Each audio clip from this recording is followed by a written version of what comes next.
intentar hacer un complemento, ¿no?, de lo que ya se ha conversado, de lo que se ha puesto sobre la mesa, desde el rol que yo he tenido tanto en el proceso de elaboración de esta iniciativa, tanto en lo personal como desde la organización que es Bajo Tierra Museo del Agua. Nosotros como organización civil formamos parte del comité editorial que elaboró esta propuesta y en particular a mí me tocó el rol de diseñar la estructura, ¿no?, el índice, el título, los contenidos, diseñar y proponer y coordinar la redacción. Entonces, desde ese, que fue un rol más operativo, es desde donde les puedo platicar y les quisiera platicar dos ángulos que me parecen rescatables. Se comentó un poco en el mensaje de bienvenida de esta publicación que hoy presentamos. Y estos dos ángulos son la publicación como un proceso, un resultado de un proceso, y la publicación como una herramienta práctica, ¿no?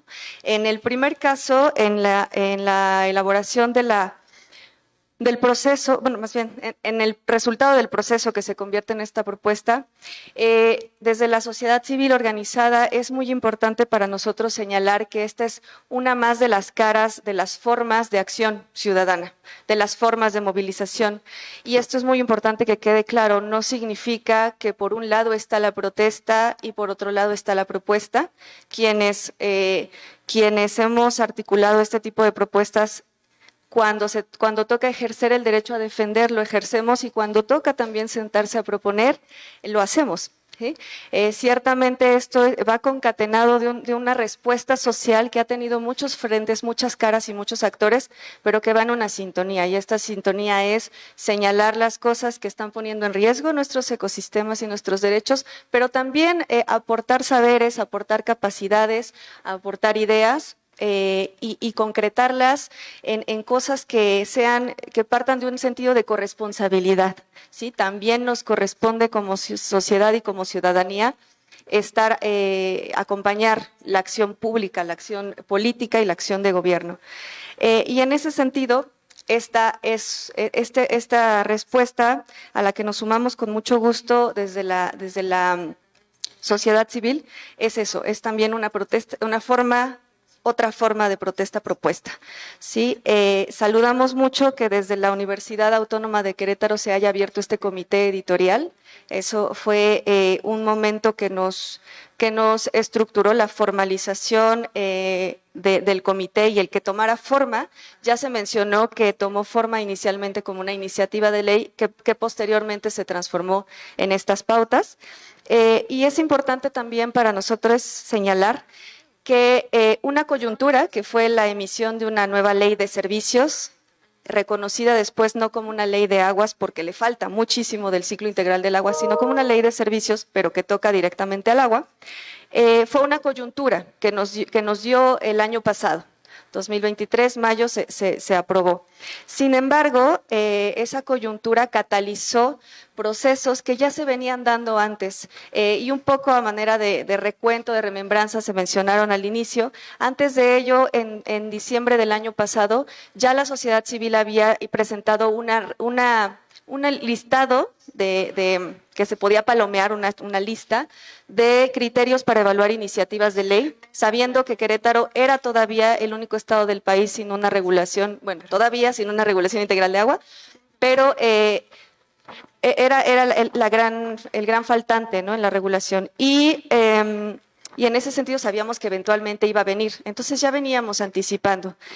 Ya en el Festival Agua que Corre se había venido platicando, pero ya habían habido otros esfuerzos donde los grupos ambientalistas que tradicionalmente han velado también aquí por los ecosistemas, las áreas naturales protegidas, ya venían trabajando en las propuestas sobre el Código Urbano, en las observaciones pues a las propuestas del Código Urbano, del Código Ambiental, es decir, en las denuncias, ¿no?, de la invasión de áreas naturales, y ya se venían presentando propuestas. En periodo electoral recuerdo que se firmó también por un grupo de ambientalistas, se firmaron algunos compromisos.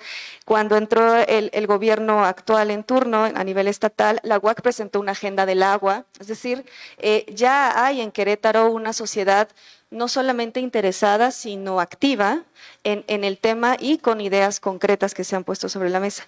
La coyuntura de la ley que fue aprobada nos abrió un espacio para reencontrarnos, nos abrió un espacio para encontrar coincidencias.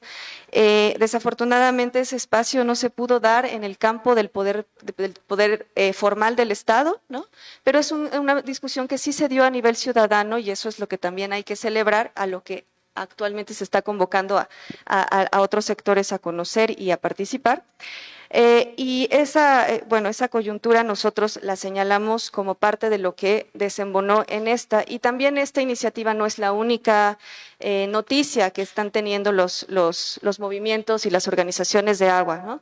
También está el campo de la defensa legal y también está el campo de la sensibilización y la cultura que tiene que cambiar, ¿no? Pero en lo que nos atañe, sociedad civil y academia unimos fuerza para este resultado concreto. Es preciso señalar también como proceso que aquí se juntaron perfiles y estos perfiles, aunque se nombran como autores, no son estas, no sé, el número de personas, ¿no? Estos autores son experiencia de autores que crearon la maestría o estuvieron en la fundación de la maestría de Cuencas, autores que hemos hecho tesis en esta casa de estudios sobre el estado de las cosas en Querétaro, autores que han sido parte del poder político también y que tienen experiencia legislativa, autores que han estado en las instituciones públicas, etcétera. Es decir, detrás de estas autorías no hay nada más un título académico y una persona. Hay experiencias detrás que también colaboraron con otras personas que indirectamente están en esta obra. Desde Bajo Tierra y el Centro Regional de Capacitación en Cuencas, por ejemplo, todo el expertise o toda la capacidad que tienen nuestras organizaciones se volca en esta obra a través quizá de nuestras personas. Y eso es importante porque para hacerle frente a una problemática tan compleja como la del agua y a una realidad como la nuestra, no podría bastar una consultoría, un consultor, un experto, un técnico, ¿no? O sea, tienen que ser muchísimas y no bastan 15, tiene que ser la sociedad. Entonces, algo celebrable de este resultado es que en estos perfiles se congregó experiencia que es individual, personal, pero también es colectiva y eso es muy importante. Específicamente la parte que habla de que esto se presenta como un resultado colaborativo, que se mencionaba hace rato, da cuenta de ello. Desafortunadamente, por las condiciones sociopolíticas que había, mucha gente estaba en la movilización, mucha gente estaba marchando, mucha gente estaba organizándose, etcétera. Nos tocaron cumplir diferentes roles. No había tanta posibilidad de hacer otras consultas, más consultas ciudadanas, pero sí se sistematizaron las cosas que la propia ciudadanía, la academia iban abriendo, el foro estudiantil, universitario, todo eso se observó, se escuchó, se sistematizó y se consideró. Ese apartado que mencionan, que es el apartado segundo, justo habla de eso, de que si bien pudiéramos decir tenemos la expertise en estos y estas autoras suficiente, ¿no? Sabemos que tiene que haber una integración del sentir social y de la opinión ciudadana. Nos habría gustado y era la intención que fuera una consulta, un proceso mucho más abierto y por eso es que hace un momento cuando se mencionaba que es un punto de partida, ¿sí? Sabemos que este ejercicio da para mucho más, pero con las condiciones que se tenían se tomó en consideración, ¿no? Se integró este proceso social que estaba efervesciendo aquí mismo. Y en ese sentido, como ya lo mencionaron hace un momento, fue un diálogo de saberes que están acá y que directa o indirectamente, porque o se escucharon y se integraron o participaron, están aquí, ¿no? Las ambientalistas de Querétaro, el observatorio y los grupos ambientalistas con los que trabajan, la Comisión de Cuenca, que también está aquí, está la Contraloría Ciudadana por el Derecho Humano del Agua de Querétaro, por empezar a mencionar algunos, un COTAS, ¿no? Anda por ahí el COTAS Amazcala. Entonces, es importante pues saber que esto intenta abrir ese diálogo y como proceso es un proceso de gran valor porque integra todas esas posibilidades. Ahora bien, como producto, como una herramienta, un libro que tienen que es de consulta y que se puede compartir, que se puede utilizar, las bondades, las ventajas que también tiene y que tienen mucho que ver con ese proceso para complementar, es que en primer lugar tiene esta dimensión de inclusión, ¿no? Por lo que ya se comentaba, nos encantaría, como siempre se posiciona en el festival, que esta visión también incluya a las infancias o que incluya con mucho más peso la visión de las comunidades indígenas. Nuevamente, esto es un punto de partida. Aquí es donde abrimos la conversación para que también se puedan reforzar esos ejercicios en donde cuando se esté gestando la ley de agua que Querétaro necesita, entonces esos sectores. Pero aquí marca los parámetros, aquí ya dice que esas perspectivas y esos sectores tienen que estar sí o sí en la mesa, ¿no? que es lo importante. También tiene un enfoque integrado que ya se mostraba, que ya se platicaba hace un momento. El tema del agua no son los problemas del agua, el del desabasto, el de la contaminación es el problema del agua. El agua es una y el ciclo es uno, ¿no? Y la problemática está interconectada en una serie de alteraciones en diferentes momentos de ese ciclo, temporales y espaciales, que van generando problemáticas en cadena. Pero el agua es una, y el agua conecta la vida, pero conecta la cultura, conecta la alimentación, la producción energética, la producción económica, los ritos culturales, es decir, el agua es transversal. Y el agua está en absolutamente todo. Esta visión del agua como un sector del agua, ¿no? Asociado solo a lo hídrico, esa visión ya es del siglo pasado. Y la conferencia de Naciones Unidas de la ONU, a la que acabamos de asistir el mes pasado, lo reafirma, ¿no? Contundentemente. O sea, esta visión ya no puede seguir imperando en la política pública de nuestros territorios. Y el libro integra ese reconocimiento que está presente en la academia, está presente en los movimientos, un poco más desde el saber profundo que se mencionaba, un poco más desde la ciencia, la producción científica, pero al final del día, como sociedad estamos llegando a esas conclusiones porque la misma realidad nos está dejando verlo. Entonces, es una perspectiva integrada que, como ya se dijo, tiene estos enfoques que se concatenan. Puntualmente tiene 3 ejes de pautas: las de la conservación, las de los derechos humanos y las de la gestión de riesgos, pero son pautas que van interconectadas. Ponemos enfrente, en primer término, la de la conservación, porque sin la naturaleza no hay nada, no hay seres humanos. Ponemos en un segundo término la de los derechos humanos, pero que no se entienda, y ahí lo explicitamos, que humanidad y naturaleza van distintas, porque uno de los derechos humanos es el derecho a un medio ambiente sano, que también tiene que ver con la protección de los ecosistemas. Ponemos sobre la mesa también los riesgos, que son los grandes ausentes en las políticas del agua. Tenemos actualmente migración climática, tenemos inundaciones, factores lluvias atípicas, ¿no? Cuestiones climatológicas exacerbadas que se van a aumentar, periodos de sequía más prolongados, atípicos, etcétera. Y no se está contemplando todos los impactos que está teniendo esto en las poblaciones, que están teniendo que dejar lugares que ya no son productivos de la tierra, que ya no pueden vivir de ellos, que sus casas se destruyen, ¿no? Toda esta, y además en última instancia culmina en conflictos, toda esta realidad que también tiene que ver con el problema del agua en su ciclo, no se está integrando típicamente en la política del agua. ¿Sí? Entonces, ese es otro eje que también estamos considerando. Y el punto de partida que tiene esto es muy, muy importante, porque parte del porqué, de lo que responde el por qué se seleccionaron estos ejes, que parte ya bien lo detallaron, es porque no son solo los ejes que nos gustaría como sociedad, a los que aspiramos o a los que el conocimiento nos está diciendo que por ahí va la cosa. Son los ejes que están inscritos en el marco internacional de obligaciones del Estado mexicano hoy por hoy. Es decir, los objetivos del desarrollo sostenible, el marco internacional de los derechos humanos, etcétera, ¿no? La agenda del Acuerdo de París. O sea, todos los tratados internacionales de los que México forma parte son, por Constitución, artículo 133, ley suprema en este país, y por lo tanto es el marco de obligatoriedad.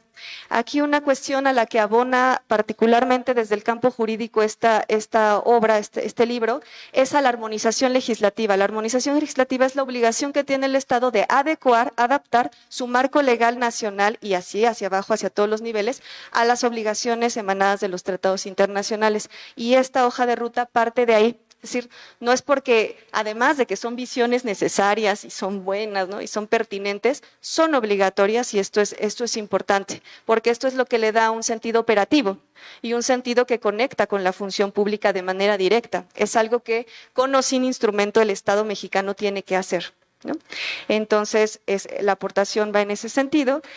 La otra cuestión es incluyente, integrado e íntegro. Esto es muy importante también. Este documento tiene una ética. Y esa ética es muy importante, reconoce sus alcances y sus límites, ¿no? El proceso completo de hacer una ley integral y que no se culminó en una iniciativa porque faltaba también eso, la gran ausente fue la voz ciudadana, la participación ciudadana a profundidad. Y eso era un rol que no necesariamente le compete solo a dos sectores, por muy buena voluntad que tengan, ¿no? Eso es un rol que tiene que hacerse desde el Parlamento en el momento en el que se geste la ley. Por lo tanto, se deja la pauta y se explicita, esta es la pauta y sigue lo demás, ¿no? En el sentido también de que hace un momento se reconocía la autocrítica. Aquí en la mesa todavía, desgraciadamente, somos más hombres que mujeres, ¿no? A veces, en este sector. Es un documento que no le teme a decir cómo están las cosas, y eso es muy importante, porque no se puede cambiar la realidad si no se parte de un reconocimiento claro, auténtico, genuino de los problemas. Los problemas no son echarnos el latigazo a la espalda, es saber cuál es nuestro punto real de partida. Y en ese sentido, el apartado diagnóstico es sumamente importante. En Querétaro hay muy poca política pública que parta de diagnóstico, casi nula en materia de agua. ¿Sí? Agua, ecosistema y todo lo relacionado. Incluso la ley que se aprobó en su exposición de motivo no tenía un diagnóstico. Los programas hídricos actuales tienen poco diagnóstico, además los planes pluviales y el Q500 que de pronto se hizo para el municipio de Querétaro hace un par de años, pero falta un diagnóstico y en el mismo diagnóstico incluso faltan datos. Los datos del agua subterránea están desactualizados a 20, 30 años y sobre esos datos se toman decisiones, ¿no? La falta de diagnósticos, la falta de datos es un dato diagnóstico. Pero esto es muy importante porque el documento parte de situarse en su contexto, ¿no? Y en su contexto desde el reconocimiento de la realidad. Y por último, en estos elementos, también es la ética del reconocimiento del trabajo de toda la sociedad. En estas pautas, no recuerdo ya si se menciona explícitamente o en qué punto, pero se reconoce, y lo quiero verbalizar aquí, que Agua para Todos ha hecho un manual para la creación de iniciativas estatales de agua, que a nivel internacional organizaciones han hecho una guía para parlamentarios para regular desde el enfoque de derechos, poco consultada, pero existe esta guía, está en inglés, digo, tiene sus brechas, pero en Tlaxcala se acaba de aprobar una legislación muy similar en la lógica a la que se aprobó en Querétaro y las organizaciones allá hicieron un análisis muy exhaustivo que es muy interesante y todos estos esfuerzos de alguna manera cristalizan o aportan a esta iniciativa, con lo cual aquí también se reconoce que el saber es colectivo y se va construyendo así. Y es innovador en ese sentido por esa postura, porque es una postura que reconoce y además acoge, abraza que la academia, la sociedad civil, el ambientalismo, el activismo no pueden ir separados, ¿no? A veces nos toca estar en espacios y en trincheras distintas, pero nos reconocemos en un objetivo común, en un bien común y sabemos que hay puntos de encuentros. Esto no es fácil, ¿no? En los movimientos y lo acabamos de ver también a nivel global, ¿no? Entonces, la innovación de poder tener un punto común de conversación, un punto común de partida y esperemos a la lectura, ya nos dirán de vuelta, si una comprensión común, ¿no? Aquí intentamos poner el énfasis en estos elementos que ya se dicen, pero que no están formalmente reconocidos, culturalmente también asentados en la población, como la relación entre la salud ecológica y la salud humana, que ya es un hecho concreto, y bueno, esperamos que de estas aportaciones, tanto como proceso, este proceso pueda seguir, este momento del proceso pueda seguir detonando los procesos que vienen, como ya se mencionó, y como herramienta pueda tener la utilidad y que particularmente el valor que tiene la obra, ustedes ya lo verán, pues sea un valor aprovechado por esta sociedad y este territorio que tanto amamos y que pues aquí estamos para conservar. Muchas gracias.